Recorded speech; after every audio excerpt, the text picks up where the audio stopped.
محترم حاضرین، ستاسو په حضور کې ما د قرآن کریم د یو آیات تلاوت وکړ. الله تعالی د قرآن کریم د آیات کې عام انسانانو ته خطاب کوي چې خلق الموت والحیات، اے انسانانو ما تاسو ته زندگی ژوند او مرګ درکړی دی. تاسو په دنیا کې څه زمانہ د زندگی او د ژوند په شکل تیروئ او د ژوندو د زندگی سورسته تاسو د مرګ سره مخامخ کیږئ. چې کم سړی ته الله تعالی په دنیا کې زندگی ورکړه نو د هغې متعلق د الله تعالی فیصله دا صادره ده چې دی به ورځ د مرګ سره خامخا مخامخ کیږي. د شیخ ابو علي ابن سینا سره یو چا پوښتنه وکړه چې حضرت د انسان د مرګ سبب څه دی؟ انسان ته ولې مرګ راځي؟ نو هغې ورته ویل د انسان د مرګ سبب د انسان ژوند دی. چې کم چاته الله تعالی ژوند ورکړي د ژوند دا د مرګ علت دی، دا د مرګ سبب دی او د سبب سورسته هغه شی خامخا راځي. نو د ژوند وروسته مرګ خامخا راځي.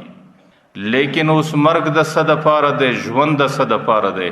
الله تعالی د انسان د ژوند د مرګ هغه علت و سبب و غرض څه بیانوي؟ الله تعالی ورته ژوند و مرګ مې دواړه د دې دپاره درکړی دی لیبلوکم ایکم احسن عملا، چې زه ستاسو د عمل امتحان واخم چې په تاسو کې کم یو ښایسته عمل کوي او کم یو ناکاره عمل کوي، په تاسو کې کم یو خوبصورت عمل کوي کم یو بدصورت عمل کوي، او په تاسو کې کم یو ښه عمل کوي او کم یو بیکاره عمل کوي. نو ژوند و مرګ الله تعالی انسانانو ته د دې دپاره ورکړي دي چې الله تعالی د انسانانو د ښو د بد د ښایسته او د بدصورت اعمالو امتحان په ژوند و مرګ کې اخلي. دی کې الله تعالی علت د ژوند د مرګ دا نه دی بیان کړی لیبلوکم ایکم اکثر عملا، چې الله تعالی ستاسو امتحان اخلي چې دنیا کې تاسو کم یو ډیر عمل کوئ. نو د زندګۍ او د مرګ غرض او مقصد دا نه دی چې د انسان د اعمالو د ډیروالي او د لږوالي امتحان سره الله واخلي، بلکې د ژوند او د مرګ علت او غرض دا دی چې الله تعالی د انسان د اعمالو د خوبصورتۍ او د بدصورتۍ امتحان واخلي. اسې د مځکې پر مخ باندې چې کم سړی اعمال کوي د هغې اعمالو دوه ترتیبه دي. یو ترتیب د دې اعمالو مقدار دی چې هغې ته کمیت د اعمالو ویل کیږي، چې د هغې تعلق د قلت او د کثرت سره دی، د هغې تعلق د لږ او د ډیره سره دی. چې دا سړی ډیر اعمال کوي دا لږ اعمال کوي، دا سړی کثیر اعمال کوي دا قلیل اعمال کوي. د دې انسان د اعمالو مقدار ډیر زیات دی او د دې انسان د اعمالو مقدار ډیر کم دی. نو دې ته ویل کیږي کمیت او مقدار د اعمالو. دویم نمبر باندې راځي کیفیت د عمل، چې دا عمل د کم کیفیت والا دی، دا عمل بهترین کیفیت لري که کمزوری کیفیت لري، دا عمل شایسته شکل لري او که کمزوری شکل لري، او دا عمل مزین دی د الله په حضور کې قبول دی او که غیر مزین دی د الله تعالی حضور کې قبول نه دی.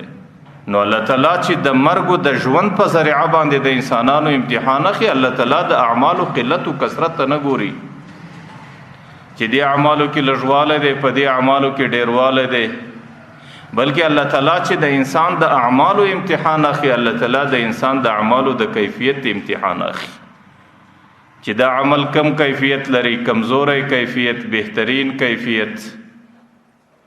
لکه مثلا د مځکه باندې چې موږ او تاسو څومره اعمال کوو، یو د اعمالو مقدار دی چې د اعمال موږ ډیر زیات کوو او د زیاتوالي په مقابل کې کمی دی. نو بعضې خلک زیات اعمال کوي، بعضې خلک کم اعمال کوي، لیکن الله تعالی د انسان د اعمالو زیاتوالی او کموالی ته نه ګوري، ځکه الله تعالی د اعمالو کثرت او قلت ته مجبور او محتاج نه دی.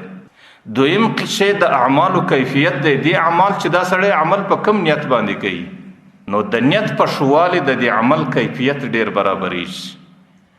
دی عمل کې د دې بنده څومره اخلاص دی، د اخلاص په صفاوالی د دې اعمالو کیفیت ډیر برابریږي. دی عمل کې د بنده غرض د الله تعالی رضا ده او که په دې اعمالو کې بنده نور اغراض لري، چې کله په عمل کې غرض د الله تعالی رضا وي نو بیا خو د اعمالو کیفیت ډیر برابري، او چې کله د الله تعالی د رضا سما سوا په اعمالو کې د سړي نور غرضونه وي نو بیا د هغې اعمالو کیفیت تباه او برباد دي. نو کمیت و مقدار دا د اعمالو قلت و کثرت لږوالی و ډیروالی دی د هغې امتحان په ژوند و مرګ د بنده هغې الله تعالی نه اخلي. ژوند و مرګ الله تعالی د دې دپاره نه دی ورکړی چې دی ډېر عمل کوي که لږ کوي. ما درته ویل الله تعالی د چا د ډېرو د لږ محتاجه نه دی، بلکې ژوند و مرګ الله تعالی پر انسان د دې دپاره ورکړی دی چې هر څومره عمل چې کوي هغه کوي، لیکن په هغې کې الله تعالی د کیفیت امتحان اخلي چې دې عمل کې ستا نیت څه دی، په دې عمل کې ستا څومره اخلاص دی، او دې عمل کې ته د الله د رضا څومره اراده لرې، او دې اعمالو کې ستا د الله تعالی د رضا څخه سوا څومره اغراض دي. نو دې کې هغه د اعمال د کیفیاتو درک لګېږي، او ژوند و مرګ الله تعالی د دې دپاره انسان ته ورکوي چې د اعمالو کیفیت معلوم شي.